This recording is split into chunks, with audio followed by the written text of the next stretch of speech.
لا يزال الخير حيا لا يزال إن في الدنيا سلاما وظلال. Yeah? Do you believe, is this a principle you're willing to live your life by? So if something has happened, do you have reason to believe it's happened or it's been given rise to because of something else which has given rise to it? Live my life by that. Do you accept the idea? I mean, I accept if you buy a coffee from McDonald's, the beans would have had to come from that sort of thing. Yeah, would you accept that as a premise you're willing to live your life by? Well, that sort of thing, yeah. Yeah, all right. So what's the cause of the universe? But that's a different matter. That's what I'm saying. Why is that a different matter? Why? Switch. Well, again, we can't test. I mean, we can come up with theories and we can demonstrate them to be more plausible. We can't say for certain this definitely happened then. So, if you believe in causation, yeah, I'm saying that. So, for example, something is in existence. Something has a beginning. Yeah. If something has a beginning, would you agree that that thing which has a beginning has a cause? In the world that we live in, yeah. Okay. So would you apply the same logic with the universe? Not necessarily. I mean, again, there's a lot of research on this. I'm not qualified to talk about it. But there's all, do you know what? Like I say, do you know what quarks are? Like if you get down to bosons and things like that. Okay, on a quantum level, yeah. Yeah. There's evidence that this is how quantum computers work too. You have particles. The reason why I'll be honest with you, right? Yeah. The reason why I believe if God made the universe. Right. No, I haven't mentioned God yet. Yeah. I'm just saying the reason why I don't believe that a quantum analysis is relevant to us today is because there's still a lot of work to be done in bridging the gap between the macro and the micro. And now, frankly, scientists and logicians and mathematicians and physicists and etc., they haven't been able to bridge those gaps. So for us to talk about things on a micro level, on a quantum level, and then apply them on a macro scale, I don't think it's justifiable at this level. Especially when a lot of the stuff that's happening on a quantum level contradicts quite apparently what's happening on the macro level. And these are paradoxes of the quantum mechanical world. Yeah. So I'm saying that instead of going down that rabbit hole, which could lead us into all kinds of avenues, which frankly are unexplored avenues, and we wouldn't have answers to them at this point. By virtue of the principles are demonstrated to be, likely to happen. Like again, we've got, quantum computers? They've got a lot of research going into that. I understand, but what I'm saying is quantum mechanics as a science, right, is not really established in the same way as the macro. Like when we talk about physics, we've had more time for the macro. Yeah, exactly. That's what I'm saying. Exactly. Thank you. Yeah. So for that reason, for us to delve into, for example, quantum mechanic principles, extrapolate from them, for example, logical precepts, and then use those precepts to inform a logical discussion, I think that would be kind of futile in a sense, because frankly, we don't know the limits or the limitations of those particular principles in that context. And there are problems even now in bridging the gap between the micro and the macro.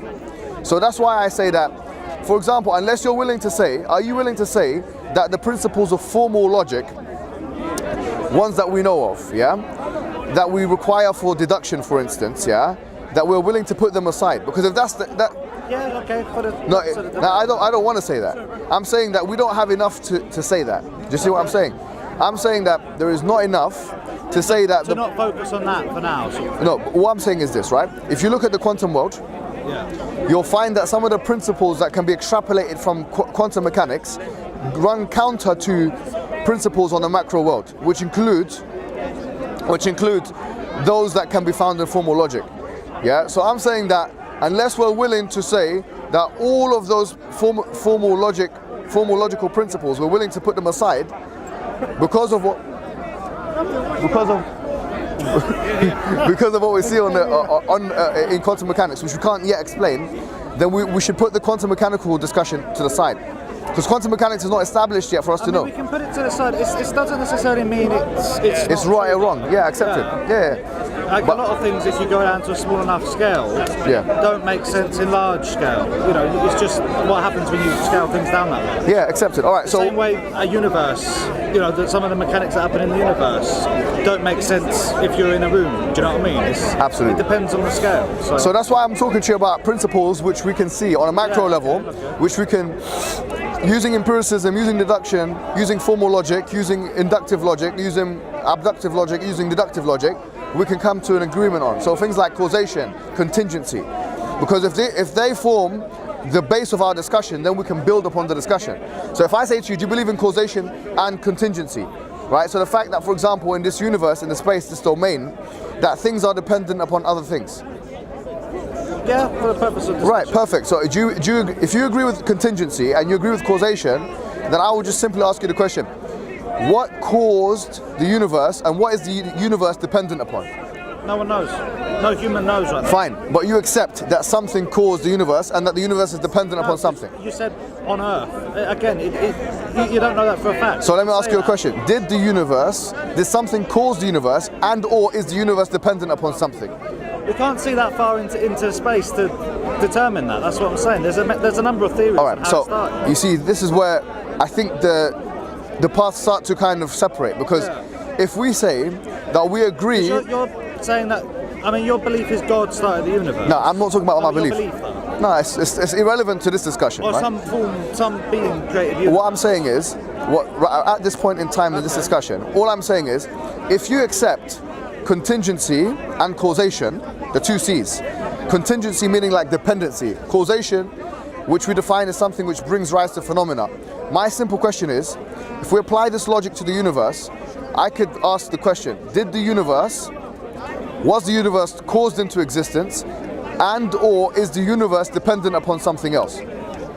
So if we say yes, it was caused into existence because we apply causation everywhere, and yes, it was a result or is dependent upon something, my question is, what is it dependent upon? Do you see where I'm going with this? No, but that's my point.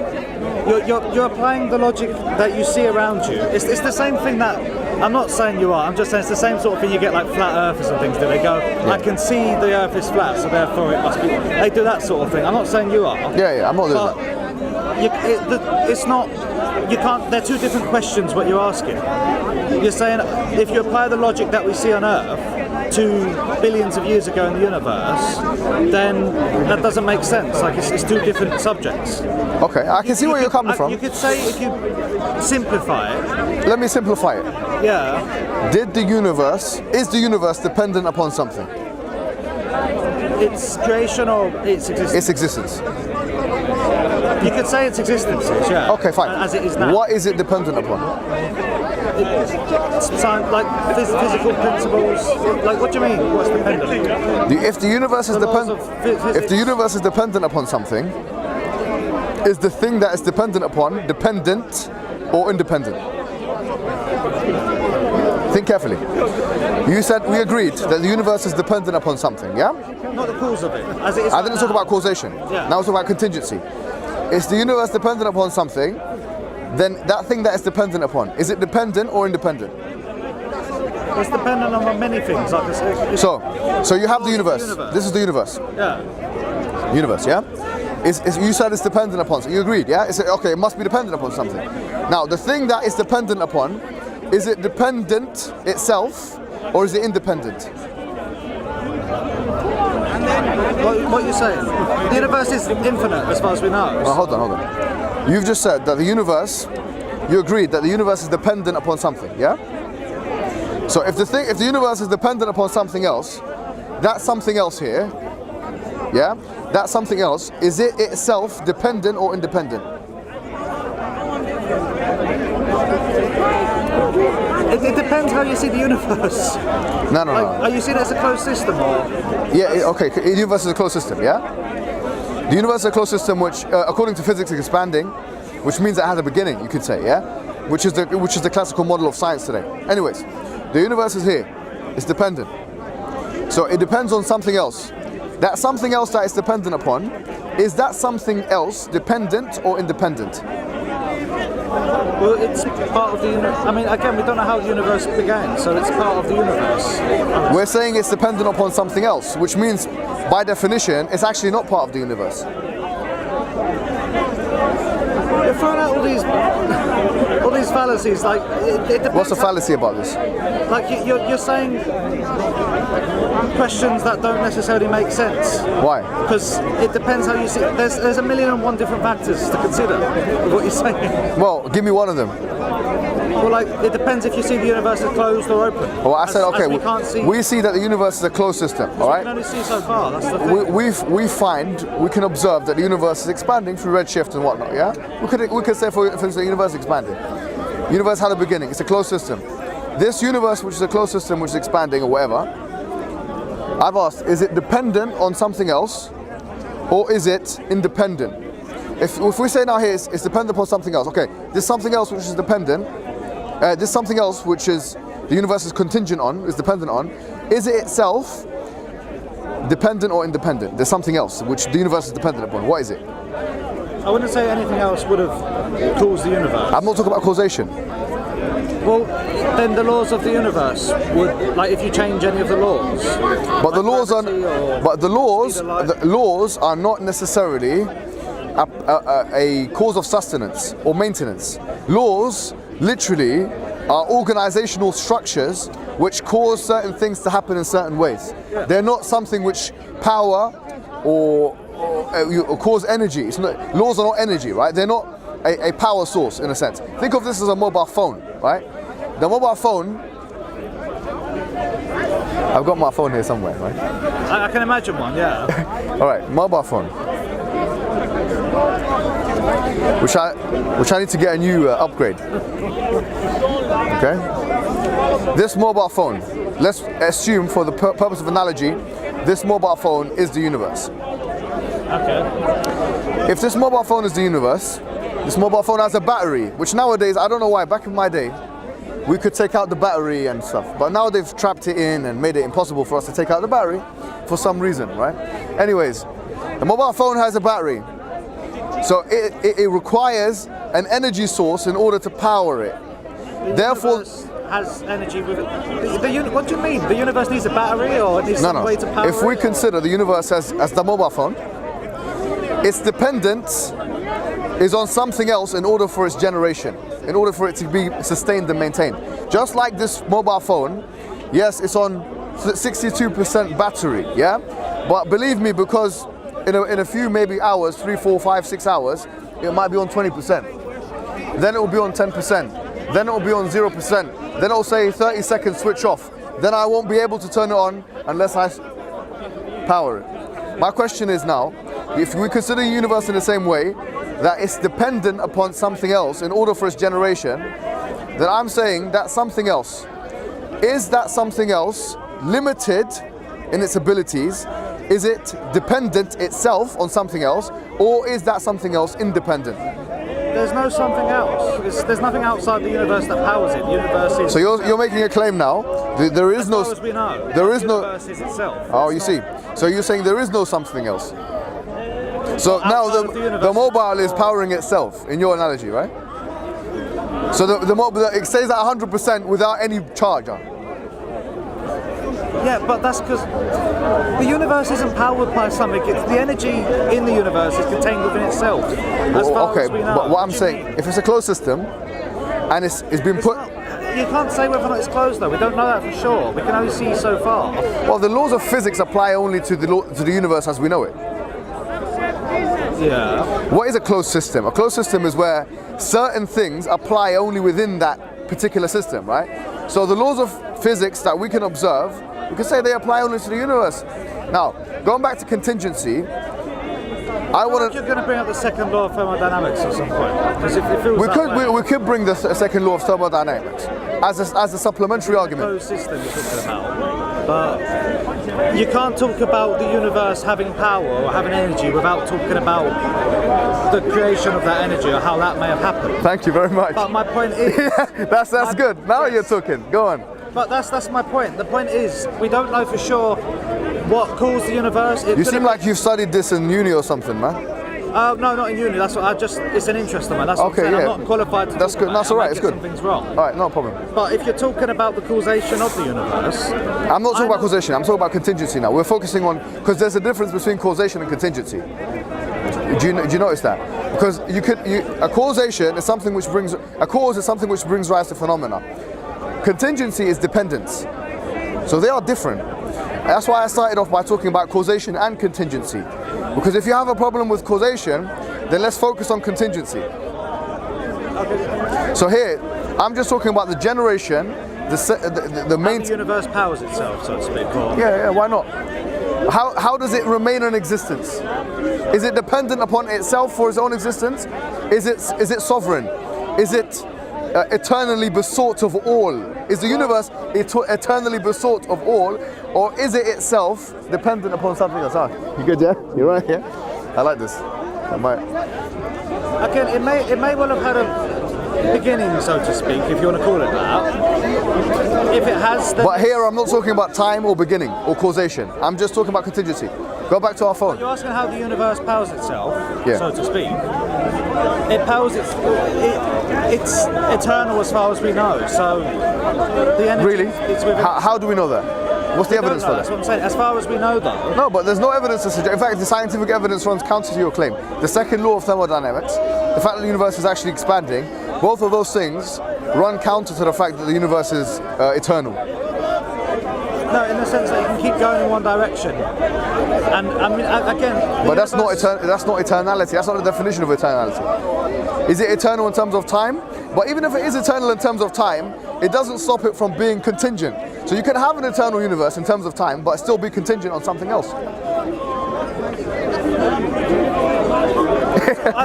Think about it. Look, no. Look, because eternality, as far as I'm concerned, is a term which is a reference to time, isn't it? Yeah. So it's always existed. Something always existed.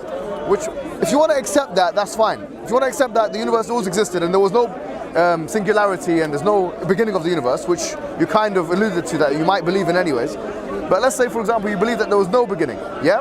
And that it always existed. That does not run counter to contingency. Because just because something has always existed, it doesn't mean it's always powered itself. So you're asking about energy not being able to be destroyed, about only sort of change? No, that's within the, like you said, the closed system of the universe. But then, like you also that's said, how it powers itself. But like you also said, then we have to ask ourselves, how did the energy get there in the first place and have those physical properties? Yeah. Well, that's where we come into the things that you don't want to talk about. I like it. You don't want to talk about quantum mechanics or No. The thing that we really don't want to talk about is the ultimate cause. But that's where the energy would have come from if there was a cause. Thank you. But you don't want to talk about that. No, the ultimate cause, we would say, is an entity which has the ability, the propensity, the creative capacity, and the will to put all of that into existence. Not necessarily. What, you're saying it can't be explained with natural causes, or what's a natural cause? How do you define things that happen naturally? Or in the context of the closed system? Yeah. Naturalism is a worldview, like materialism is probably the same thing, which is only relevant within the closed system of the universe. We can't use that word outside of the closed system of the universe without speculating. But what's to say the universe isn't within? You know what I mean? Yeah. You're implying that there's an entity separate from the universe. Yes, let's talk Simba, yeah? Yeah. Let me tell you something, right? Seriously. I think the truth is this. Me and you both know.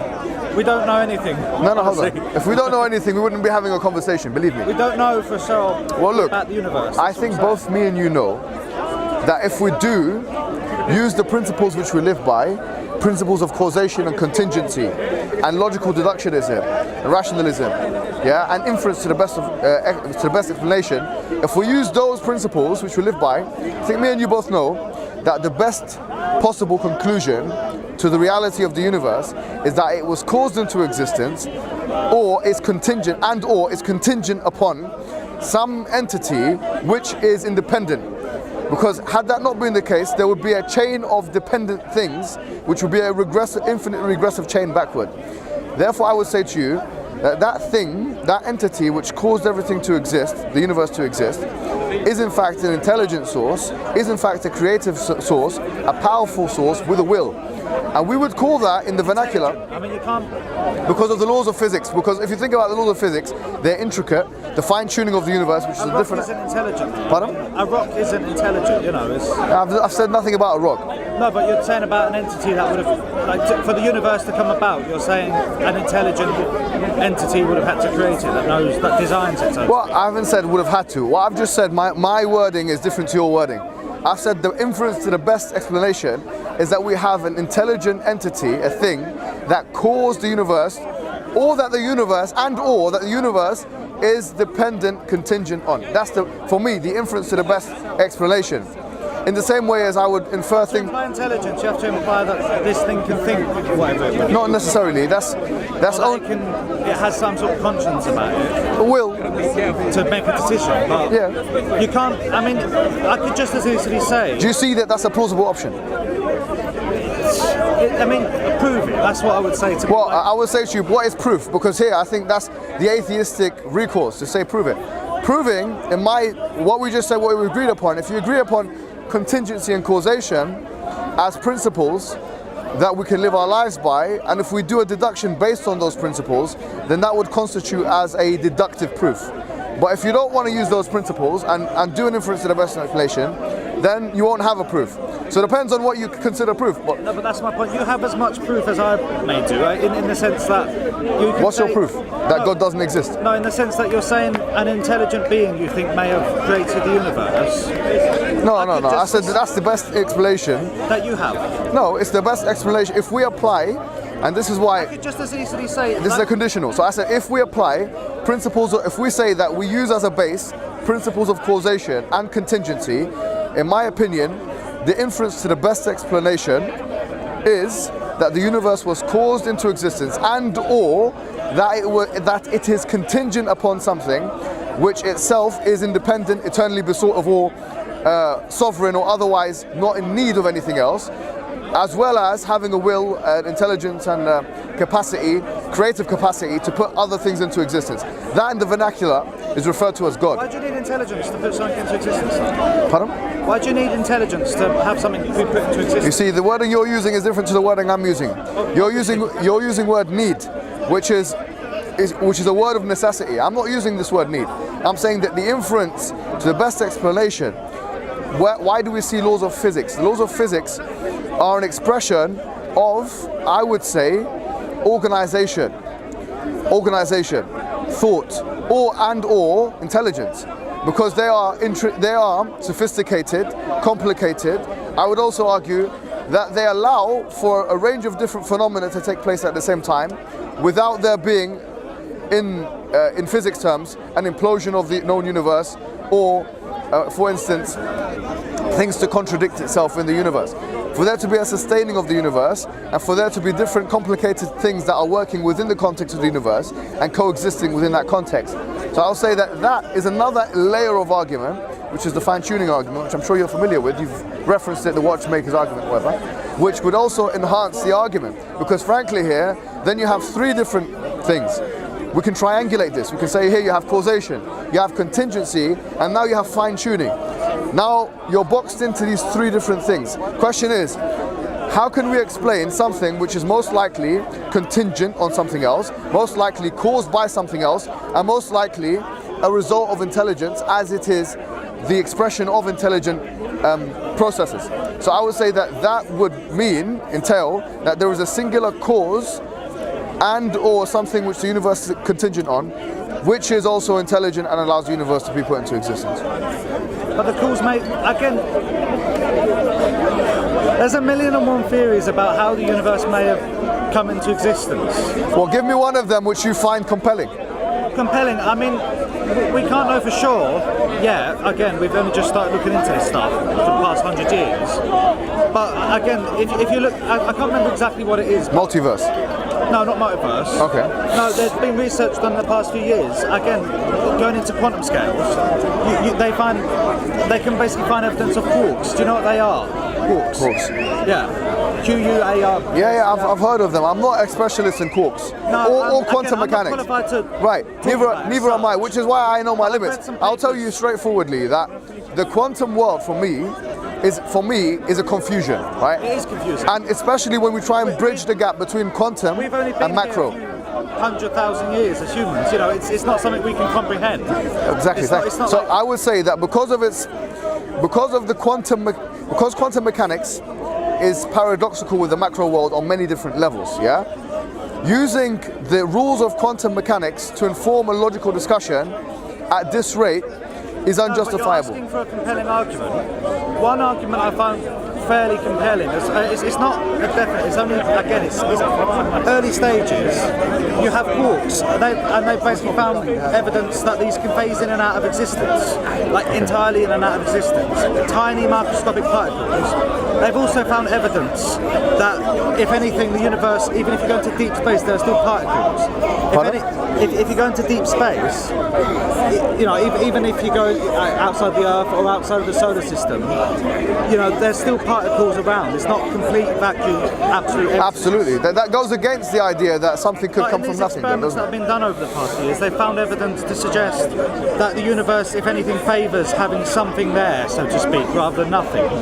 The Big Bang may well be a separate event. It may well be continuing. You know, it depends. I understand what you're saying. That would start, yeah. But there is no you've made no coherent case for another explanation that could be inferred to the best explanation. I mean, your best case is saying, I don't know for sure how it happened. It must have been something that I haven't said that. That's what you're saying. You're saying it must be something. Well, I don't think I have said that. I've never said once, I don't know for sure. I haven't said these words. Well, it's clear you don't know for sure. But that's something that you've said. I don't mind you saying that. But then we go to knowledge. What is knowledge, right? How do we know something for sure in the vernacular, right? You're giving me essays and you're throwing all of these terms at me. At the end of it, if you boil it down, you're basically saying, logically speaking, as far as we can see, and as far as we experience on Earth, we don't know for sure, so therefore something must have created it. I haven't said that. No, but that's what you're implying. No, but that's what you've interpreted my words. Look at the brain right now. A logical way of seeing it. I've said it this way. I say no, if you look up like the rain right now. Okay. Yeah, let me repeat what I've said. You would say the rain must have come from the sky, but we know it comes from the from the ocean, goes up, comes down. We can't see it. We don't have any experience of it. It doesn't mean it's not true, though. Do you know what I mean? Not really. I don't think that was a good analogy. No, it's not. It's just something I pulled out my ass. Because I'm just saying. Listen. Think about what I've said. Think about what I've said, right? Yeah. I think you've got an open mind, right? If you just let it ferment in your mind a little bit, what I've said, on a logical level, ask yourself sincerely: is what I've said more rationalizable, more digestible, more concrete than what you believe in or not? And if it is, no, think about it. Don't just make it. Think about it. Just think about it. And if you come to the conclusion that not necessarily, none of us know for sure. That's my point. Fine, no problem. Can say for sure. No, okay, for sure. Let's deal with the word for sure. Yeah. What does the word for sure mean? Definite. Like I know that. So what do you know for sure? Tell me one thing you know for sure. Well, again, I have a feeling I know how this is going to go. Okay, fine. So now tell me when you. I can see this, so therefore I know for sure. Now tell me what you know for sure. I know. Okay, I know for sure. Yeah. I'm wearing a necklace. How do you know that? I can see it. Okay, so empiricism, yeah. Yeah. So that which you can. That's not what I'm arguing. Fine. That which you can see, you know for sure. Yeah. Is that correct? All right. So do you know this is really interesting because René Descartes, when he wrote his meditations, it's a book. I think he had 6 meditations. Huh? Yeah, I've read the book. Yeah, I've read the meditations. Yeah. He had 6 meditations. Yeah, and one of them, I think, in the 3rd chapter, he was talking about the sensory deception, and he was saying, how do you know? And this is a really good question, right? How do you know your eyes or your vision, right, is not in fact, it is in fact a complete. It represents exactly the external reality. How do you know that for sure? I don't know that. Thank you very much. So you don't know for sure you're wearing a necklace? However, there's so many people, we can agree with each other. But okay, so can you see how for sure here, if we use a complete philosophical... I know for sure that I went necklace. So subjective opinion. Johnson, I confirm you are wearing a necklace. But that's what okay, he's confirming it. That's testimony, right? Well, it's evidence as well. You can see the evidence. Okay, so the evidence, see here, you're defining evidence as empirical evidence and only reducing it as such. That's why in the beginning of this discussion I said, do you accept causation and contingency as evidence? On Earth, what we can see. Yeah, fine, no problem. But what I'm saying is, generally speaking, as precepts, yeah, do you accept contingency and causation? And you said, yeah. And so we went forward with your evidence, with what you accepted, and then you realized that when you apply it to certain cosmological realities, you rejected it. Bait and switch. Going by that same logic, I could say there's no bacteria all over our bodies because we can't see it, but we know we can use a microscope. We can see, that there's bacteria there. Just because you can't. What we've already to a degree. But Simba, exactly. Thank you. So Simba, what you've established right now. That can help you. Is what you can also use too as evidence. What we've just established there is that which you can see or hear or smell or whatever isn't necessarily always going to be a representation of the external reality, because it could be the case that those sensory receptors are in fact impaired, or it could be the case that you've interpreted that sensory information in a way which is not in line with the reality. For example, if you're how do you know you're not colorblind? How do you know you're not colorblind? That's the interesting point too. I want you to answer this question. How do you know that? What color am I? What color am I? Well, we don't know if What is this? What color is this jacket? You can trust your own senses, but my yellow might not be your yellow. Absolutely. Thank you very much. So actually, what you're saying here is different to what you said about 5 minutes ago, because what you said is, I know for sure my necklace is on. That considers that you are saying. No, but I'm talking about a term that you choose to describe something. Yellow is a word. This is a thing. You can see it. You can feel it. It's not the same as a word that you describe it. Are you listening to? Are you with me on what I'm saying here, right? Yeah. I'm saying to you that if you use an entirely empirical approach, I could argue that when a dog sees black and white, that reality is as real as you seeing a colored entity. To the dog. Yeah, to the dog. So you can't say that the dog is what the dog sees is wrong and what I see is right. Well, we know there are many more colors. Yeah, absolutely. Good. So what that suggests is that empiricism, or the idea of using the 5 senses in order to ascertain real things that are happening on an external level, is limited by the sensory receptive things, which are the 5 senses themselves, which is the argument that René Descartes put. So actually, your use in the vernacular of the term for sure or definite is in fact you can never be sure of anything according to this, because you're not sure of things which we use contingency for, causation for, or empiricism for. So really, you're not even sure that you're here right now, are you? You're getting really existential on me here, mate. I mean, the English language is really interesting. You can say for sure in casual conversation. This is what I'm saying. This is a discussion we're having right now. I'm not on trial. I meant that in the sense that I know for sure I can see it to myself. This is definitely here. But you're then coming back at me going, okay, give me the evidence. No, but the thing is, this is the thing about when I have discussions with atheists, is because they apply a maximum skepticism to what I would consider things which are deducible and which can be tracked through inference of the best explanation. But when I do the same thing, when it comes to, for example, entities in the external world, it becomes pedantic or otherwise something which is above and beyond the scope of discussion, and we shouldn't be talking about that. But if you want to have that level of philosophical skepticism, surely you should be having it with all different kinds of discussion, not just theological discussion. No, the empiricist approach works wonderfully well. Science has been wonderfully successful in creating the modern world, and science is based upon the empirical approach. That you observe, you test, you analyse, you theorise. That's a good point. And you refute what doesn't work, and you make the... I agree with that point. Your argument is simply some sort of quasi-philosophical argument that there has to be a contingent body, which you call God. And I say, who made God? Where did that come from? Why is that contingent? Why is that non-contingent itself? Why can't I just say the universe itself is non-contingent? That's a good question. So do you want me to answer it? So I would say that... I've heard you answer it before. You don't answer it. You never answer it. All right, well, let me try and repeat it. So here the question he put was that who made God, right? My premise was always the fact that if the universe had... this camera's here. Oh, sorry. If the universe had a beginning, that beginning must have either been dependent or independent. If it was independent means sovereign, or otherwise it means eternally besought of all. You suggest this in terms which are... Well, you've asked me to define it in one way, so I'm using another word. Repeating terms which have no clear meaning. Okay, if in your opinion they have no clear meaning. What I'm saying is, the argument for causation starts in the following way. Anyways, the cosmological argument.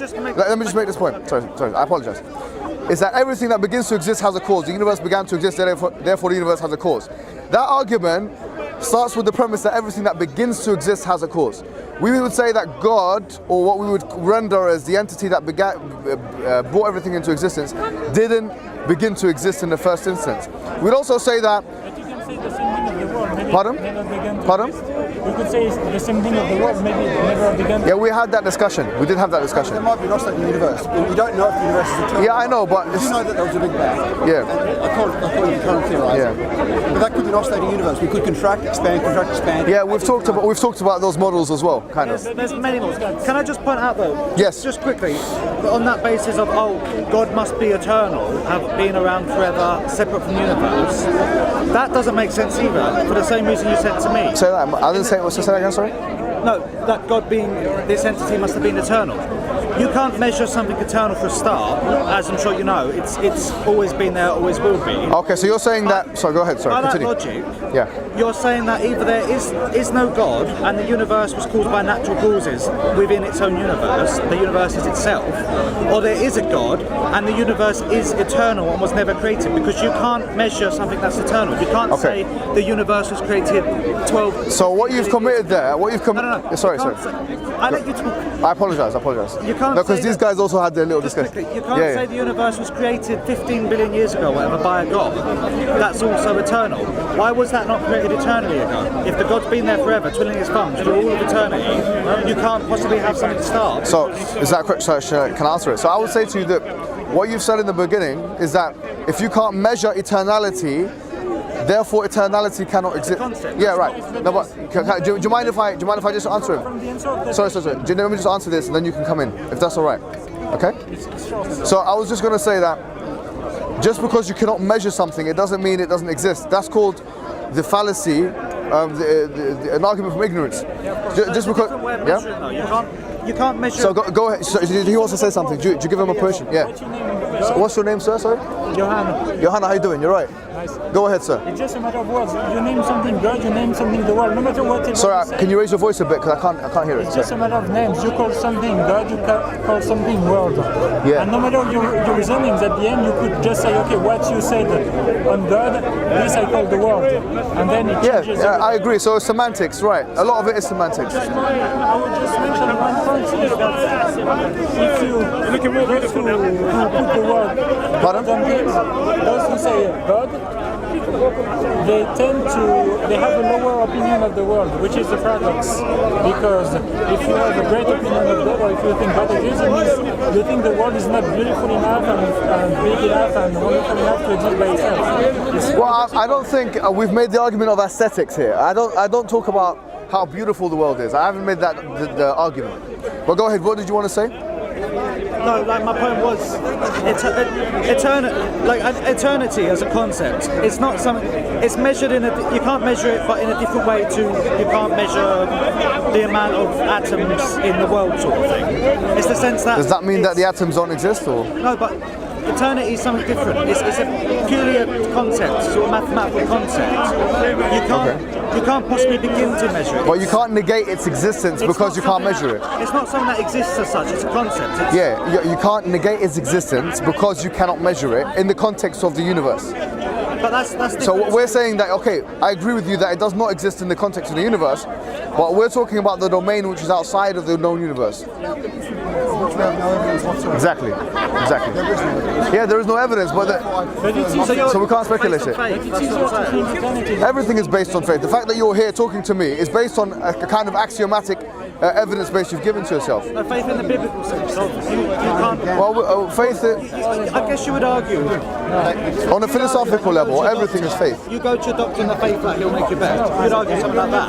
Or the fact that you have faith that you're wearing a necklace without your senses being. Evidence that you can see. There's evidence of everything.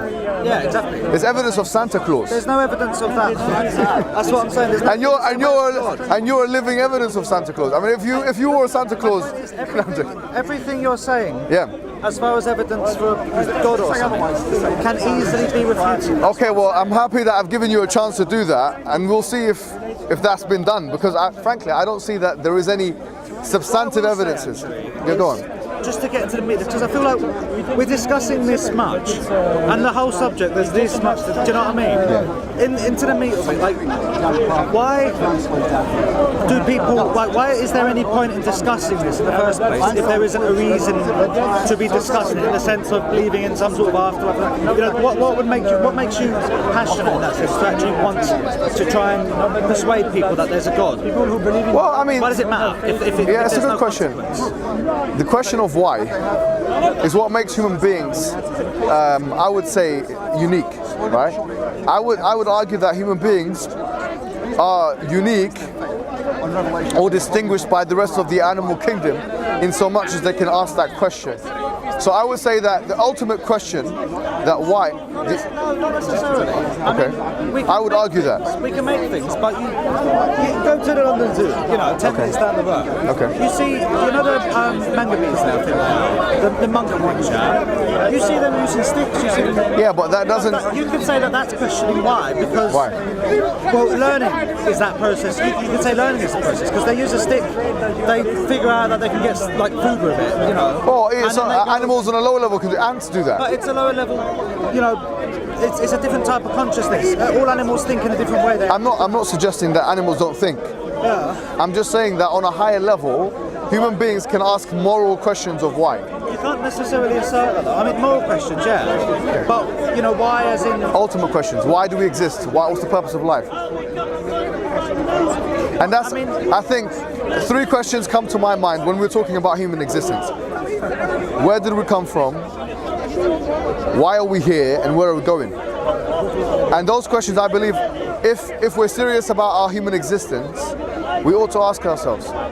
That's why I'm passionate about it, because I feel like the inference to the best explanation... You must have a reason behind, because someone like me, I'm doing this, it's a Sunday afternoon, I've got nothing else to do, it's entertaining, I enjoy doing this, yeah. But, someone like me, on an everyday, without being here, I wouldn't feel the need to go over to people and tell them this is how I think.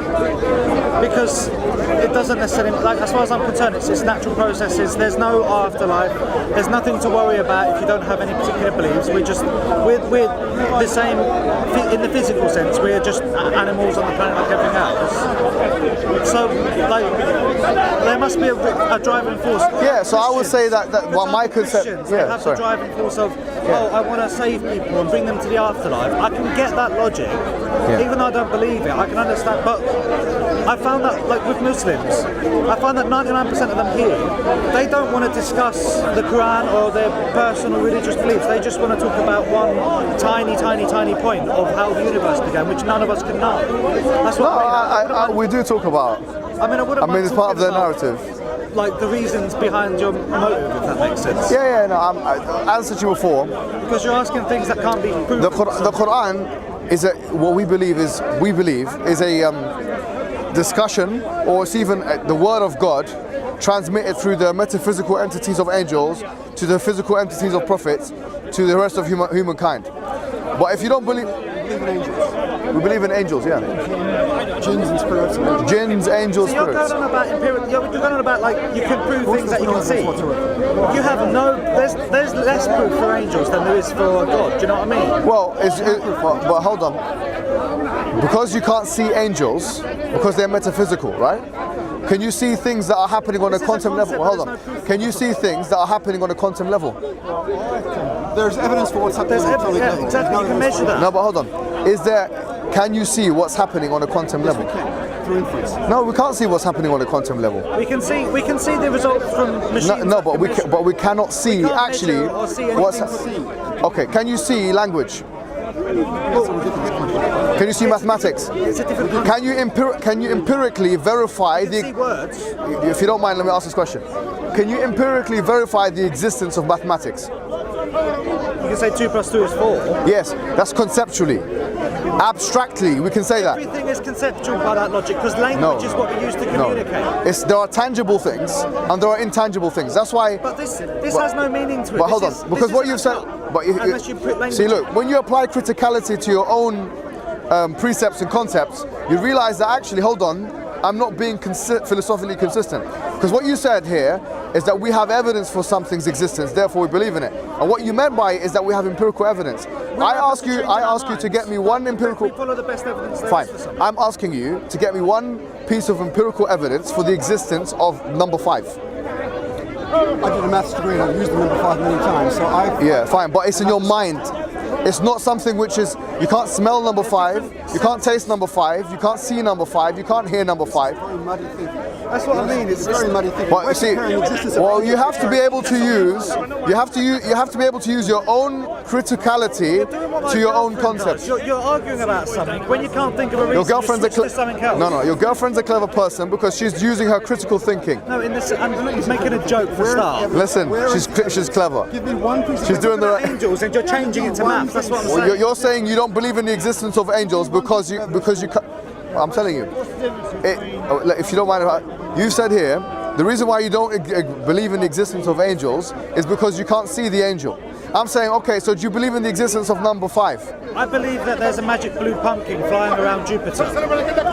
Can you prove that that's not true? That's what a magic blue pumpkin. Yeah, that's there. There's definitely a pumpkin at Jupiter, I believe. Well, that's interesting because that's falsifiable. That's what you're saying. What you've actually done is you've put forward. The same thing. You're no, saying it's you not. can't see angels. Let me tell you the difference. The difference between what you've mentioned and what I'm mentioning is that what you're doing is actually falsifiable from a scientific perspective. If I say here, What you're saying is no, it's not. Look, angels. No, let me tell you why it's not. No, but hold on, please. Simba, be patient with me, please. Because you're asking me questions and I haven't got a problem answering them, but please be patient with them. So the philosophy of science dictates that science has naturalistic presuppositions. So in other words, that which is grasped materialistically is so science only deals with the material world, agreed? So it doesn't deal with metaphysical stuff. Science can only falsify that which is materialistically verifiable through empiricism. Now, what you've said is that you believe in a blue pumpkin flying around Jupiter. That's actually, hold on, I'm just saying, I know you've said that as a matter of argument, right? But if we say that is actually materialistically falsifiable, so if I were able to explore all the... It's the same as saying that you can't... You're saying that... It's the same way of saying... You can, No, it's different. replace angel with something No, but if you don't mind, let me tell you the difference. The difference is, science does not deal with things which are metaphysical. Mathematics, for example, language, for example, formal logic, for example, the scientific method, for example, those are metaphysical precepts by which and through which Define metaphysical. Metaphysical is that which is not tangible, yet we still believe in it as a matter of... that we constructed our mind. Yes, like mathematics. No, it doesn't necessarily have to be constructed by our mind, but that which we can reason. There's angels if you don't think of them. Pardon? You think of angels as a concept. No, I don't say they're concepts. I'm saying they're metaphysical in the sense that you cannot verify. You cannot verify them using physical means. You cannot use the 5 senses to see the existence of angels. Okay, but that's the argument from ignorance. That's the fallacy. It's a logical fallacy. You believe in jinns and angels. I'm asking you, why do you believe in jinns and angels? So yeah, right. So the reason why I, because you're asking about me in the second person. So for me, from my first person perspective, I believe in the existence of angels because once again, if we start from the epistemological base, which is the Quran, I believe that the Quran has enough evidence to substantiate its authority as the word of God. Therefore, as a logical extension, I believe all of the precepts, all of the concepts, and all the metaphysics. There's a lot of things in the Quran that aren't true. Give me an example. The sun setting in a muddy spring. For example, they think that sperm Go ahead. is created here. Where does it say that? I don't know the exact. Okay, so it's mentioned in chapter 86 of the Quran. I haven't read it. That's not Okay. I know, but see. That's not true. Right, well, let me tell you, right? It's made of blood and between the ribs or something like that, isn't it? Well, I'll tell you what it says. I'll tell you what it says. Do you know the Arabic language? Not at all, no. Okay, I know the translation. No, I know you know the translation, but now I'm someone who has memorized this part of the Quran, knows the Arabic language, and seen the exegetes and what they have to say about it. There's two ways of dealing with this, my friend. Now hold on. You can either accept me now as someone who's going to narrate responsibly what the exegetes have said. I will accept what you're about to say is in the Quran. So it says, so فَلْيَنْظُرُ الْإِنسَانُ مِمَّا خُلِقَ. I'm going to say it in Arabic and translate it to you. I'm going to translate it for you. Just say it in English. Okay, so let the human being wonder from where he was created. خُلِقَ مِنْ مَاءٍ دَافِقٍ. He was created from a gushing fluid. يَخْرُجُ مِنْ بَيْنِ الصُّلْبِ وَالتَّرَائِبِ. That it comes from this word called sulb and tara'ib. The word sulb in the Arabic language has many different meanings. In fact, the exegetes of the Quran... So they can choose what fits best, is that what you're saying? No, I'm just saying that the Arabic language facilitates a variety of different meanings. Let's go with the one that you've just mentioned. The one that you mentioned is that between the backbone and the ribs, which I think the majority of translators go with. Now there are two main points of consideration. One is that this is not talking about sperm anyways, because the word for sperm specifically is nutfa. Yeah? The word for sperm in Arabic is nutfa, or many. So here, يَخْرُجُ مِنْ مَاءٍ دَافِقٍ. مَاءٍ دَافِقٍ in Arabic literally means a gushing fluid. Some have said this is referring to semen, because actually semen is distinguished from sperm. And if you look at where the seminal glands are and the prostate gland, both of which actually produce semen, you'll find, even from that perspective, that they are lodged between what is the backbone and the ribs. It's within the... In your anus, I'm sorry. Pardon? The prostate gland is in your anus. No, but if you look at, if we had a dummy of where the backbone is and where the ribs are. The ribs end here though. Yeah, so it's in between here and here. Slow it down, it's about This is all very vague. It's not vague. What about when the Quran says the sun sets in a muddy field, muddy spring? Oh, it doesn't say that. I say no. Well, let me tell you what it says, because you're saying it says something, but here I am to correct you because I'm someone with respect who has studied it and who might know more about this than you do. Might. You know more about the Quran. Maybe. I don't know where you've been or what you've studied, I but. don't want to read the Quran. All right, So what it says is that there was this character in chapter 18 of the Quran. And by the way, we don't believe in it, as you know, just to make this clear, that science is the be-all and end-all and that it's perfect. And we've had this discussion before and it's on the record. But even if we say that, there was a character called Dhul Qarnayn, mentioned in Dhul Qarnayn. Dhul Qarnayn is mentioned in the end of chapter 18 of the Quran. And he was exploring the world. In fact, according to the Quranic narrative, he went this way, فَأَتْبَعَ سَبَبًا, he went that way, he went this way, he went different places. Then it says that he went to a place west coast, yeah?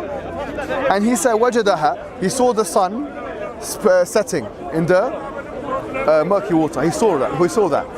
Well, if you know about the Quranic discourse here, almost every exegete, even the classical ones that I've written 900 years ago, are saying that Dhul Qarnayn is talking about his personal, what he saw, wajadaha. And that's why it says he saw it going under. It doesn't say that the sun in and of itself as a celestial body sets in the murky water, and that's what the exegetes say. Alexander the Great, isn't it?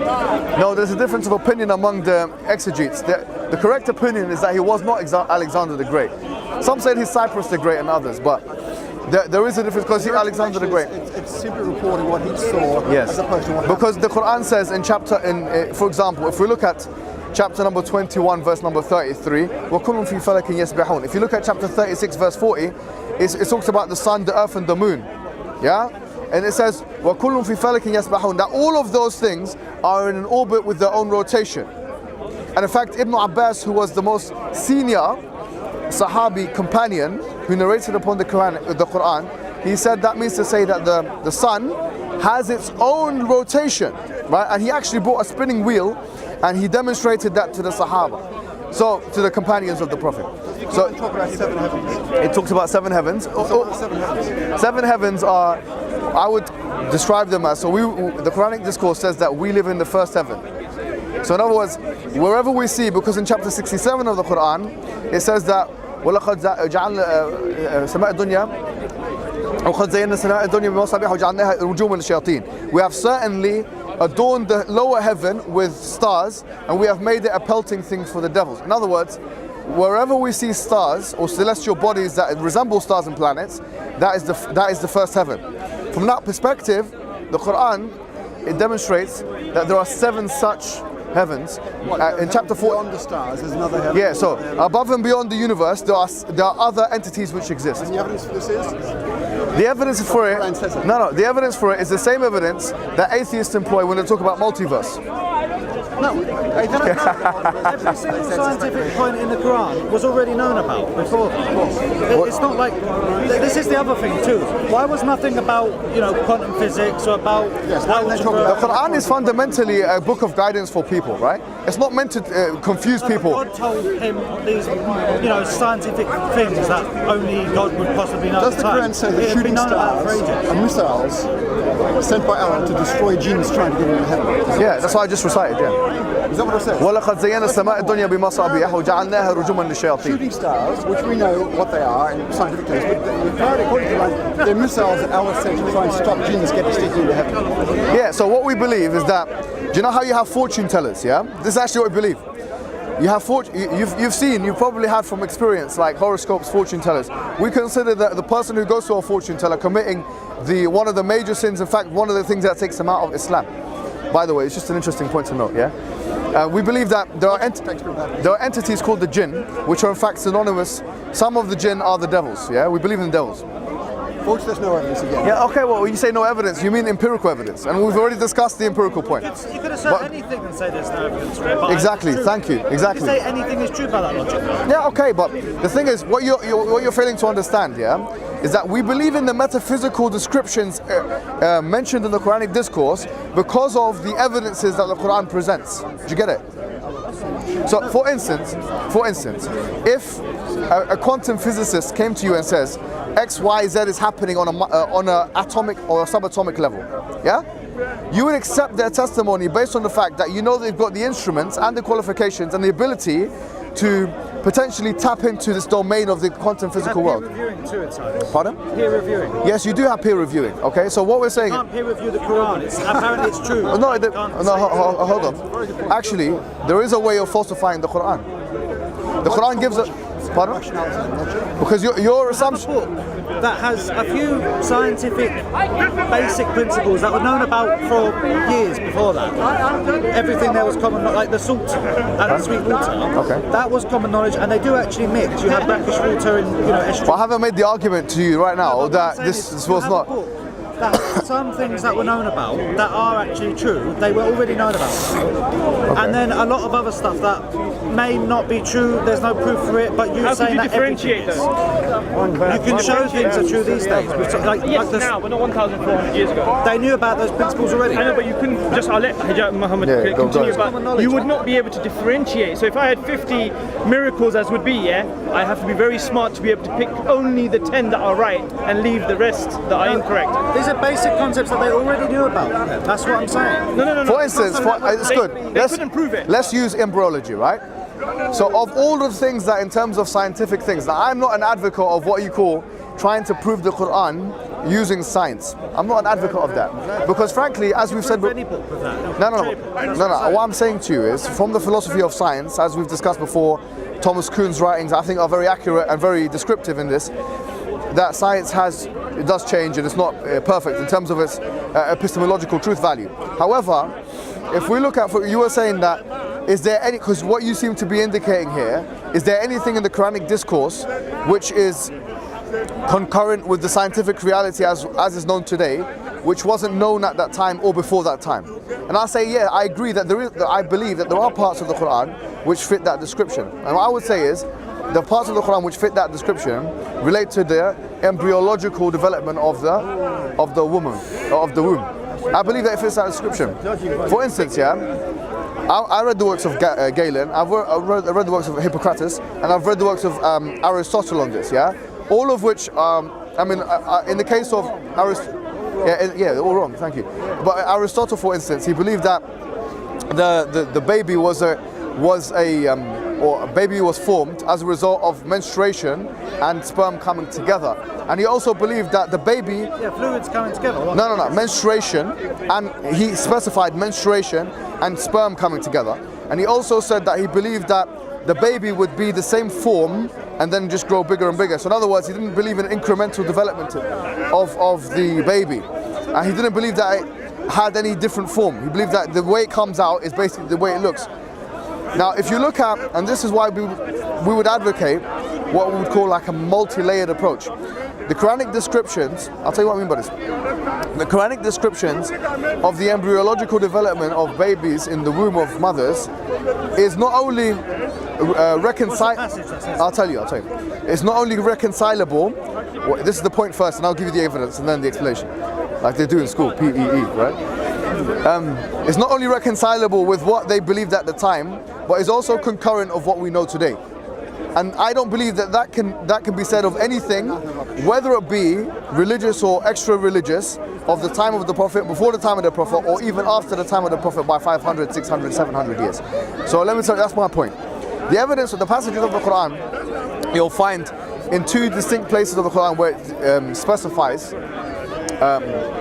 this. So for example, chapter 22, Surah Al-Hajj of the Quran, and chapter 23, Surah Al-Mu'minun of the Quran, it describes that the baby in the womb of the mother, first and foremost, you talked about chapter 86 of the Quran, Surah Al-Tariq, that the Quran seems to differentiate between a fluid which gushes from a higher part of the body from the sperm, because it uses different terminologies and phraseologies for that. So ma'in dafiq is gushing fluid, and it then says many or nutfa to distinguish that ma'in dafiq from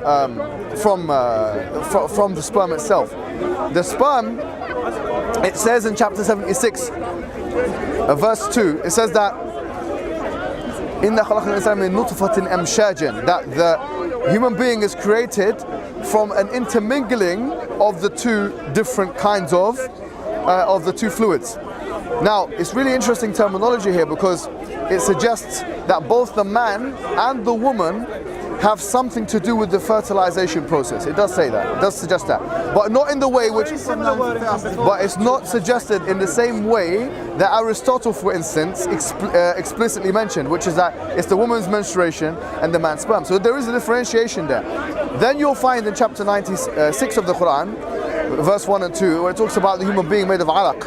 Alaq comes from the Arabic word meaning something which literally clings, or a clot of blood, or whatever it may be. And you'll find that, generally speaking, that the baby does act like a bloodsucker, frankly. So it does act like a bloodsucker. It has an umbilical cord. It takes the nutrients from the uterine wall. It takes that from the mother. Moreover, yeah, okay. Well, look. Let me continue. Let me continue. But you haven't let me put the full case forward, though. What about the bones coming first? No, well, let me come to that, right? So in chapter number 22 and chapter 23, in chapter 22 and chapter 23, it defines the stages of embryological development. In both of those places, it talks about alaqa and mudgha. Mudgha is literally something which seems to have been bitten, something which seems to have bitten, right? Chewed, yeah? It's a vague term. Okay, now what I'm saying to you is this. Forget about me saying to you that this is an argument to prove that the Quran is true. I'm not making that point. I'm saying, look at these claims are interesting in so much as they don't contradict the 21st century reality in any explicit way. That's the interesting part for me. Like, for example, the guy there was talking about... These things were already known about, though. No, give me an example of what was known about. Galen, who died in 210 AD, yeah, who was probably the foremost person who wrote about these things, he didn't mention the term alaqa. He didn't mention days in particular. You know, in the riwayah of Ibn Mas'ud, there's two hadiths actually that reference what happens in the mother's womb. And it says that in 40 days, you can distinguish between whether this thing is a male or a female. And it says that actually that point, the ruh, or the soul, is blown into it. So the point is this, right? It becomes viable. This is called ensoulment. What I'm saying to you is, I'm not saying to you look at the Quranic scientific, I'm not a advocate of what they refer to as the scientific miracles of the Quran, but what I am an advocate of, or what I am telling you is, what's really interesting about the Quranic narrative is that when it talks about materialistic phenomena or things which relate to the natural world, as per the scientific discourse, it does so in a way which is not only reconcilable with that which the primary audience of the time would have understood, but also understandable from our perspective, and not necessarily contradictory in a way which is completely irreconcilable. It's because it's said in such a simple, vague way. You could apply it to today as well. Yes, go ahead. You know, a few hundred years ago they said that, okay, let's say it was just a joke, yeah, that the moon is made of cheese, yeah? Is that vague, or is there any way of actually proving that? The people who said it at the time. Things that are true and aren't true. So they said it via observation, am I correct? My point is this: you state now, and it's going to go back to Muhammad in a minute. Just only one. What I was stating earlier on was you stated that, and it's an understandable statement, that those things were well known back then. What I'm trying to say is, let's say you're back there 1,400 years ago, and you have stated that all animals are made of water. Let's just say, yeah. How would you know if you were telling the truth or not? Would you know that? Would you have known that? Listen, they weren't well known scientifically. They were known as concepts. What he's saying is that we say that now because you have the power of hindsight. Now you can retrospectively look. Now what we're saying is that what's interesting about the Quranic narrative, we're not saying that it has to be in perfect harmony with the scientific narrative. Right? No, hold on. What we're saying is science changes. So for instance, we had the steady state theory, and now we have the expanding model of the universe, right? We had Newtonian physics. Now we have Einsteinian physics. So science is not a static thing. We don't believe that science. No, however, it says it's perfect. No, but are you listening to what I'm saying? Because I'm saying that science is not. Science changes, yeah. Yes, if science changes, then the Quran, if it were to be perfectly in line with science, then it itself would not be perfect. Because if science is changing, then the Quran would have to change with it. Because it also says, you had what's that thing about Pegasus flying up to heaven? Pegasus. We don't have any Pegasus. Flying horse or something. What about the flying? There's no flying horse. Wasn't there? Where's the flying horse? We talk about Buraq. Yes. Buraq. Okay, Buraq. Okay, what's the problem with Buraq? Tell me what the problem. Do you know what? Let me tell you something. Atheists believe in Buraq. You know, I've seen this in the recent debate. I'm not going to mention his name. I don't want to give him any publicity. One guy thinks it, so everyone else does. No, hold on. Let me tell you something right now. Atheists. Don't change it. I can tell you something right now. Yeah. This is something that people say all the time. Oh, look, Muslims believe that the flying horse, and okay. Well, hold on. I can tell you now, unequivocally, that it's not just Muslims are not unique in this belief. You know who believes this as well? And then let me tell you, atheists believe in the flying horse. Wait a minute, what did you say? Hold on. So some people atheists believe in it. True, let me tell you why they believe in that. Wait. Say no, hold on. No, hold on. I'll tell you why. Do you accept that some atheists believe in the multiverse theory? Yeah. It's actually a very popular theory in atheist circles, yes? Is it? Yes, I can tell you that it is from my analysis of the sociological. Multiverse. There are 6 billion people out here. Well, I don't think there are 6 billion atheists. Or just in general, people on the well, anyways, from what I've seen, multiverse, especially in academic circles, is becoming more and more popular, especially among atheists. Okay, an atheist who believes in multiverse. Most of the atheists, academics, who believe in a multiverse theory, believe in an infinite amount of universes, correct? I mean, it's certainly possible. Thank you. You're saying it's possible. That's it. Thank you. You know why? Do you know what that means? Do you know what that entails? What that entails when you say that there are an infinite amount of universes is that all potential possibilities have been actualized or will be actualized. No, I'm sure what they would say. No, hold on. Listen to what I'm saying very carefully, right? It's a possibility. Listen carefully. If you believe, hold on. No. If you believe in an infinite amount of universes, then what you actually believe is that all potential possibilities either have, are, or will be actualized. That's what you believe in. I don't personally. No. You said it's possible though, yes? Yes. So, okay, hold on. Because this might sound... You're saying there could be a God in someone. No, hold on. Let me say this one more time, because I know it's a bit much to swallow. My point is this. Atheists who believe in a multiverse of an infinite amount of universes believe that there was a man called Muhammad who flew with Buraq. Yeah, do you know why? Possible. Do you know why? Because they believe in an infinite amount of possibilities that have, will, or will be, now hold on, or will be actualized. Now, do you know what that means? Well, that's assuming there's a multiverse and assuming that it works in that Okay, way. so my question to you is there a possibility on this model that there was a man called Muhammad that flew to the heavens, yes or no? With this thing called Buraq? Yes or no? Yes or no? You're doing that thing where you try and trap us in the corner. No. It's a genuine question. It's It's a possibility, isn't it? You couldn't negate it as a possibility. Okay, let's say yes. Yes. That's what you So want me to according to you, it's possible on this model that there was a man called Muhammad who claimed to be a prophet who flew to the heavens with this thing called Buraq. So me and you are on the same page. I don't think there's anything different between me and you. You know what we're going to find out? We're going to find out, brother. What's that? We'll see. We'll see. The thing is, atheists believe, and this is the new atheist thinking. This is why people come back. At the end of the day, you can't prove there's a No. Atheists believe. This is the thing. It's the problem. Atheists believe that which is, and this is what something that's come out of this debate. Atheists come to believe that actually, if something is not verifiable through empiricism, then it must be false, which is the argument from ignorance. What I'm saying is a fallacy. What I'm saying is that we've already established metaphysical precepts like formal logic, like mathematics, like language, like the scientific method itself, like axioms and theorems in mathematics. All of those things have been designated, or abstract things, and therefore for Plato were designated in the land of forms, or there's a mode, there's a whole world of forms. It's not something you can verify, but you would never deny the existence of mathematics. What I'm saying is, just because something is metaphysical from a philosophical perspective, something you cannot see or have not witnessed, it doesn't mean it has not happened. Let me tell you something, yeah? Why are you so fascinated with the fact that there's a man called Muhammad that took on this, or who wrote? No, hold on. No. Phrase. You're acting like I've been going on. No, but it's not just you. It's in the narrative. Trust me. It's in the narrative. Believe me. Why are you so fascinated by the fact that could be a man who rode this special vehicle called the Al-Buraq, who actually moved from one part of the world to another part? We've got those things now.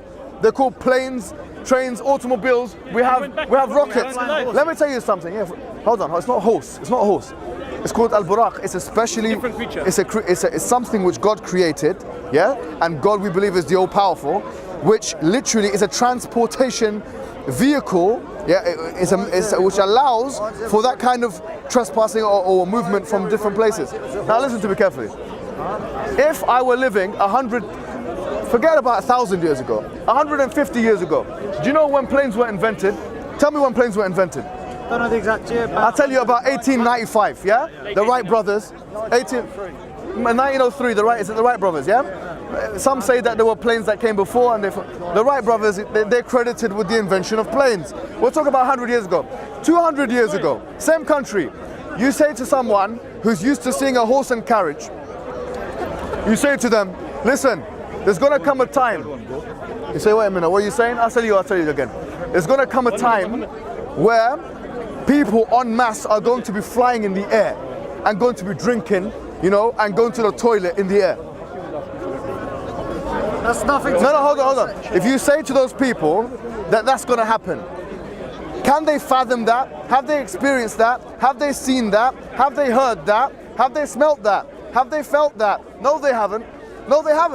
But the fact that they have not experienced those things doesn't negate that is a reality which could happen and has happened and is happening. That's so you see, an ignorant way of saying it, because why? You can say anything could happen. No, but sorry, a moment ago. Okay, so that's what you said. Yeah, you said the Buraq, a flying horse. You said just on Multiverse. You said it as if it's funny. One comment. I'm not. Oh no! I just mean that the fact is, you said it as a negating term, as if that proves Islam wrong. You see. No, as one of many terms that. No, it's but not. But he just showed this is a collapse, because actually here it says unscientific. Because the platypus. People were laughing at the platypus a while ago. Listen to me. Listen to me carefully. This argument that's put across now by I would say a self-congratulating, narcissistic, post-colonial. That's what you do with the Quran. You say, the Quran must be true. No. I'm not saying that. I'm saying a self-congratulating, narcissistic, post-colonial, atheistic, materialistic, naturalistic. I'm not saying that. I'm not saying you. He's saying the narrative. The archetypal new atheist, like Richard Dawkins, and his likes and his people of his ilk, they come with this argument as if it's some kind of Trump argument. As if it's some kind of look at this or look at that. No, it's humorous because you haven't experienced. A funny thing to think of. Just because something is not real.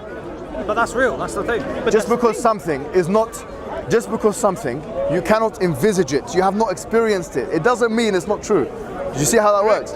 That's called the argument of ignorance. It's true either, though. I'm not. Like, you Okay. can't- I'm listening You to could say anything could be true. By It's that not an logic. angle to deny it from. Is what you're saying. Right. What we're saying is, if you want to know, if you want to live, if you want to be in the mind of a religious person, understand how people, religious people, rationalize their belief. It's not philosophically ingenuous to try and throw these straw man arguments, red herrings, or otherwise. The straw man with atheists all the time. Like, as a principle, religious people throw the straw man out all the time. They say these people think that, therefore this isn't true. But this, they do that thing all the time, though. I'm sure they do. It's but, human nature to do that sometimes. all right, fair enough. Okay, but do you see where we're coming from? Sort of, not really, but All right. I'll say yes. I'm saying to you this. Look, Simba, listen to me carefully. Did he break you? We're saying God is one. He created the universe. Yeah? He created human beings in the universe. He created us with a purpose. That purpose is to recognize his Why were existence. humans created? Like, so humans are created full stop, or do you? Like, because are you saying that humans were created as humans, sort of thing? Yeah. Wait. But why not? Why can't? I mean, this is again. I'm getting into another branch here. But what about? I'm going to say the word that's going to probably trigger a lot of people around here. What about evolution? What did you say? That's what I'm saying. Now. I'm going to tell you something, right? Muslims deny that as No, look, yeah, as I said to you before, this is such an exhausting argument. And we've had those arguments, we've had those discussions, right? About evolution. prove your views. Though. We're saying that We can. Darwinian evolution is a valid model, yeah, to fits in the evolution. reconciling different things. But if I say to you, look, I'm going to say to you that there are certain precepts of Darwinian evolution which cannot be substantiated. Tell me some proof. For example, homology. Isn't real. Homology is the idea that everything in existence, in terms of biology. Can I just ask, does the Quran say that evolution isn't true, or does it imply that evolution can't exist? No, the Quran specifically says that human being is distinguished from all of the other animals. Okay, so therefore evolution can't be true. So human evolution in particular, we don't care about speciation. We don't care about adaptation. We don't care about all of those things. We don't actually have a beef with those things. We're just saying that human being was made special, and that he was created directly from God, and that there was no random process that created the human being.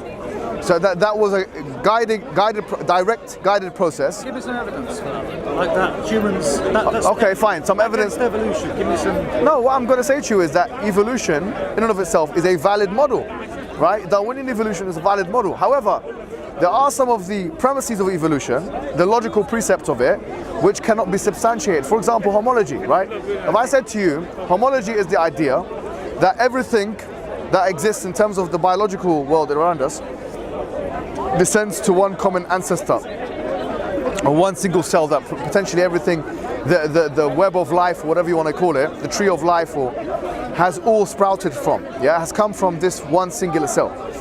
If that is the case, the assumption is as follows. The assumption is that everything has come to existence, all the differences within creatures can be explained because of, all the similarities that exist within creatures can be explained because of common difference. But that's a circular argument.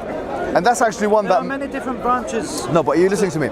So many have talked about the problem of if substantiating homology as a logical precept, as a foundational epistemological underpinning precept, almost axiomatic, or a pillar that actually holds up this idea of evolution.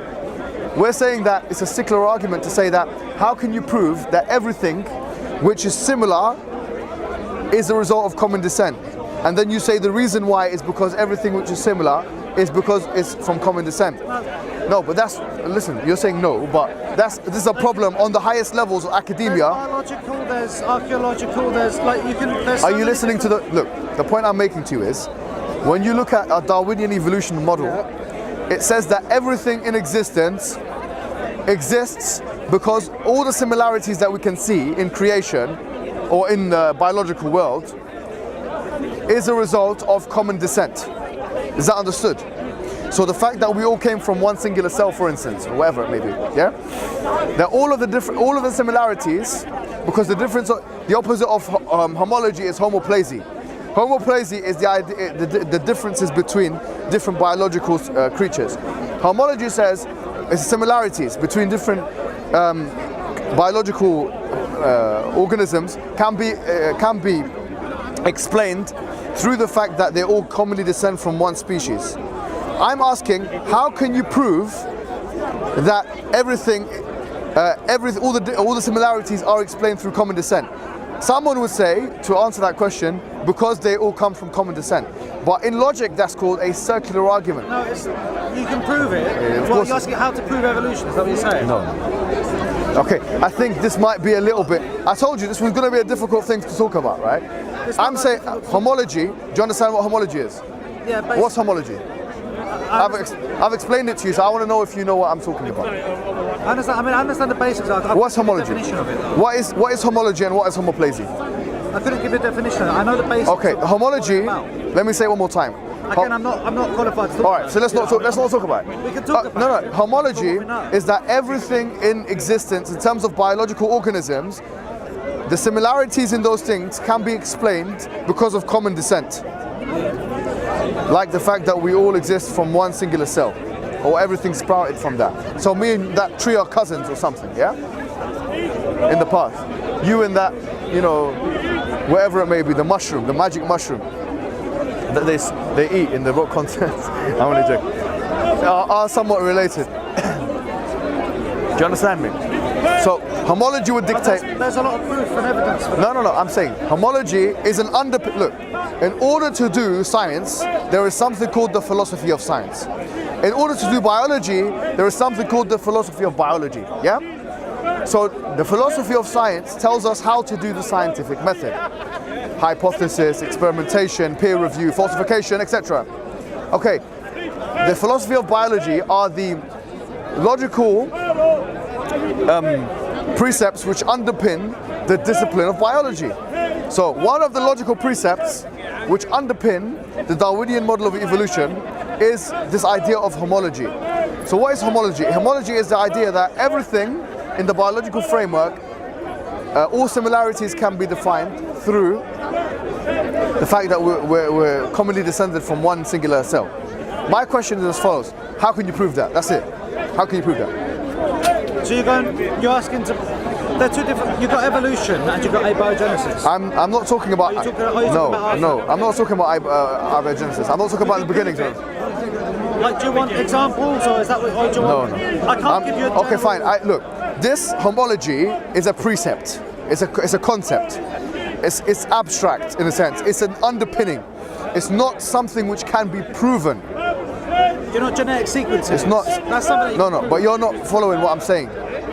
Homology is a precept you use to identify the patterns within evolution. You use it to understand. So if I were to ask you what is homology, it's the similarities in the... So I'm going to ask, why does homoplasy exist? Why does what exist? Homoplasy, why does that exist? How can you... The differences within organisms, within the web of life. The process of evolution, which can, Why does homoplasy exist? Well, why do differences exist? Is that what you're saying? Yes. Why does homoplasy, especially when we're talking about something like, for example, if we're talking about the same organisms, yeah, the saber-toothed tiger, the North American saber-toothed tiger versus the South American saber-toothed tiger, how comes they're not? How comes there's differences and they're not even in the same family? How comes? Because they're different. They're different. They're the same species, but they're different. But they're not in the same family, though. No, they're still felines, though. No, they're not commonly descended from each other. They're not common. They're not cousins. They look very similar. You've got very similar looking animals that are not commonly descended from one another. How can you explain that? Why is that? Because we're all made of the same stuff, essentially. But this is not a good enough answer. So look, to understand, look, the thing is, you understand. You're asking me to say one or two sentences to explain an entire... Simba, you have to understand something, right? I believe strongly, from having this conversation with you, that you've been socialized into atheism. And because the thing is, you haven't applied criticality to your believing of Darwinian evolution even. You don't even know the foundational precepts which underpin... Change over time, isn't it? No, but you have to understand something, right? There are foundational precepts which underpin the biology, the philosophy of biology. So here, I've explained to you that there's something called homology and something called homoplasy, and that those two things are different, in fact, antithetical to each other. And I want to understand, how can we prove homology without using homology type definitions to prove it? Because that's the only way you can prove homology. How can you account for the existence of homoplasy? So if we can't answer those questions, then I will say to you, then you have faith, my friend. Because you believe in evolution without even understanding the precepts which underpin them. You believe in evolution. You don't believe like fossils and... Listen, I'm not saying I don't believe in the fossils. There are different... That they show... look, the fossils are there, but there are different models by which and through which scientists use to explain the fossils. So you have Neo-Lamarckian evolution. You have, you know what I'm saying, obviously Darwinian evolution. You have different models, man. And all of these models are explaining the same data, but are compartmentalizing them in different ways. I'm saying that the evidence is there, but the way of explaining the evidence is different. Just like, for instance, if I had this cup and I dropped the cup, Einstein would have looked at that and said, okay, well, I have this way of explaining it. But Newton had X way of explaining it. Yeah? Just like when we look at celestial bodies in space, Newton has an explanation of the relationship between different points in space. And Leibniz had a different explanation. But they're looking at the same data. By the same token, we can say that evolutionists aforetime and to this day are still discussing in academic spheres how to interpret data. And I'm saying that yes, although evolution is to some extent a valid model, validity does not mean absolute truth. And you see, there is a distinction between those two things. You can say that about anything. You can say anything that we know is true. Oh, we can't say it's absolutely true, so therefore it might be wrong. That's what you were saying about religion. What? That's what you were saying about religion. Yeah, but you're saying the same thing. I have evidence though. Like, what do you have evidence? You don't even know how to explain it. Evidence. What is your... Okay, give me explanation for homology. How do we know homology exists? Simple question. You were talking to me about Burak and the flying this and that. So that's something I believe in, yeah? I believe it because I have an epistemological base, which happens to be the Quran. And I believe that the Quran has offered evidences to allow me to believe in it. Now, that's my way of rationalizing it. You see, I'm asking you to rationalize your belief in homology. You believe in homology, you believe in Darwinian evolution. My contention is you believe in it because you've been socialized into believing it in the 21st century narrative of new atheism. Have you not been socialized into believing religion from your parents or from the culture? Yes, I probably have. It's the same thing. No, but the thing is, the difference is this. I have been able to apply criticality and also explain to you the reasons for believing something. Because otherwise this will be the genetic fallacy. Who cares where something comes from? It can come from the Middle Ages, it can come from this time or that time, it can be true or false. I'm saying to you, fine, you've been socialized in this way, but at least have some kind of reasoning behind why you believe in what you believe in. Otherwise it would show that you haven't been able to apply an appropriate amount of criticality to this particular subject matter. So you believe in something literally without evidence. In fact, you could say you believe in it because a white man with a white no. Where's the research you've done? I'm asking you. A white man with a... I haven't got a university degree, I do. No, fine. But a white man with a white laboratory, you know what I'm saying, attire, has told you this is the case, and you believe in that guy, he's become your god. Now I'm asking you, if you believe in Darwinian evolution, no problem. It's a valid model. Explain to me, what is homology, and how can you prove homology to be true in light of the fact that you, without having to resort to using it to prove its own existence or its own truth. You're asking me to show that homology is true without using homology. Without studying things about fossils or like genetic sequences. It's not, homology is an assumption. It's not, we see, homology is an assumption that all of the similarities that we see in biology as a result of common descent. How can you prove that to be the case without using a circular argument? That's all I'm saying. So you're asking me to explain evolution without talking about evolution. That's basically what you're saying. If you want to prove something, you can't use this thing to prove the thing. Otherwise it becomes circular. And that's a logical fallacy. Well, I mean, again, there's loads of... What angle do you want me to take? Biological or geological? No, I'm telling you, there's no way of doing it. There's no way of saying... Yeah, and by the way, on the highest levels, philosophers of biology have admitted that this is one of the problems. Do you see what I'm saying? So everything has problems, everything has gaps, everything has faith, including... Sorry, I apologize. Everything has faith, including evolution. There's much more evidence for evolution than God, though. But you can't even explain it. What is the evidence? Of homology. Have you not looked up the evidence? Can I talk about things like fossils and things like, genetic sequencing, DNA? Or would you say that? Once again, you're talking about the branches of the tree, and I'm asking you to prove the existence of the roots of the tree. Because homology is the roots, the philosophical underpinning of evolution itself. Now, if you can't explain the root, then there's no use talking to me about the branch. Like when I started with you as a Muslim, I didn't talk to you about the Quran or the prophets, because I know the root of it all is monotheism. If you don't believe in one God, what's the point of talking to you about precepts and concepts or injunctions or prescriptions? It's important to get to the philosophical epistemological base, and in this case, it's homology there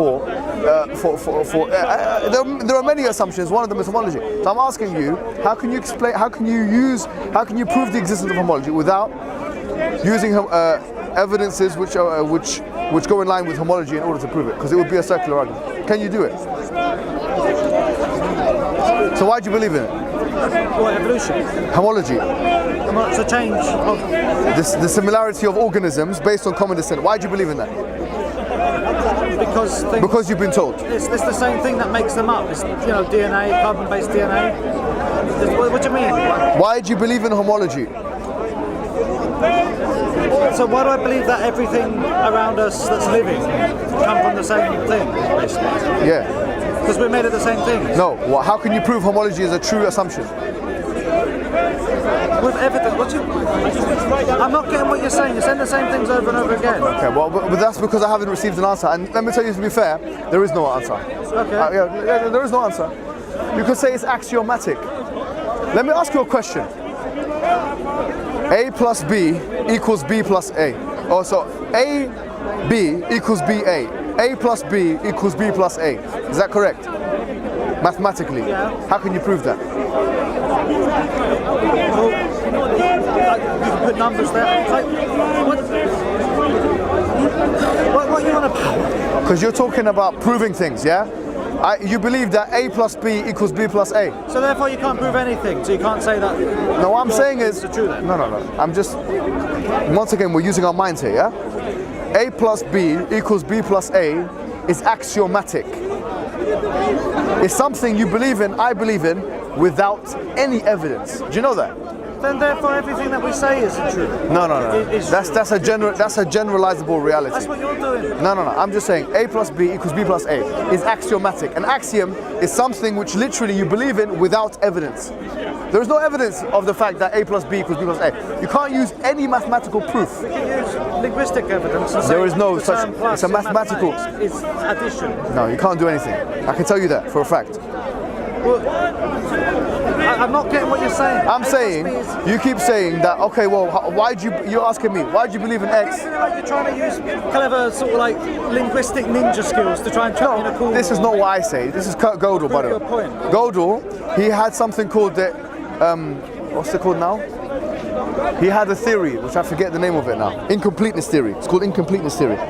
And he was talking about the different precepts, and he said that there are some axioms, okay, of mathematics, which are non-provable. This is a Western European, mathematician, and he said A plus B equals B plus A is not something which you can prove. It's axiomatic. You believe in it by necessity without evidence. And I'm saying to you that there are lots of things you believe in by necessity without evidence, and you can't prove them, and you have faith in them.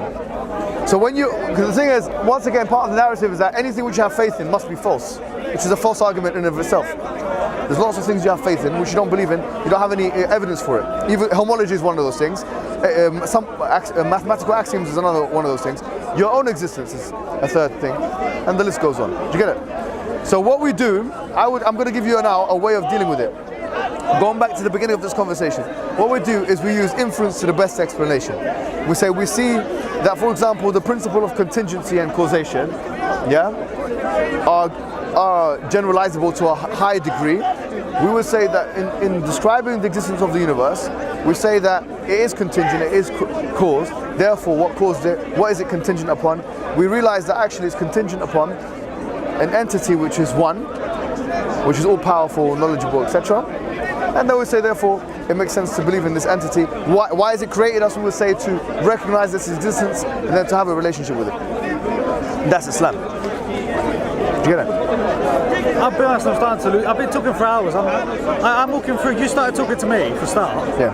I have no preparation here. You've probably been preparing for years. No. This stuff. No. You're losing me. How did it go? It's been 3 hours. Yeah, how long have you been? Okay. My name's Ali. Okay. Yeah. How did it go? What was you guys discussing? Well, we're talking about all kinds of things. Is it? Yeah. Anyways, I'm gonna go and pray. Yeah. In fact, I'm sorry, but I'm on a duck. do you want to? I have no idea what you're on about. 4, 5, 6. All right, guys, take my.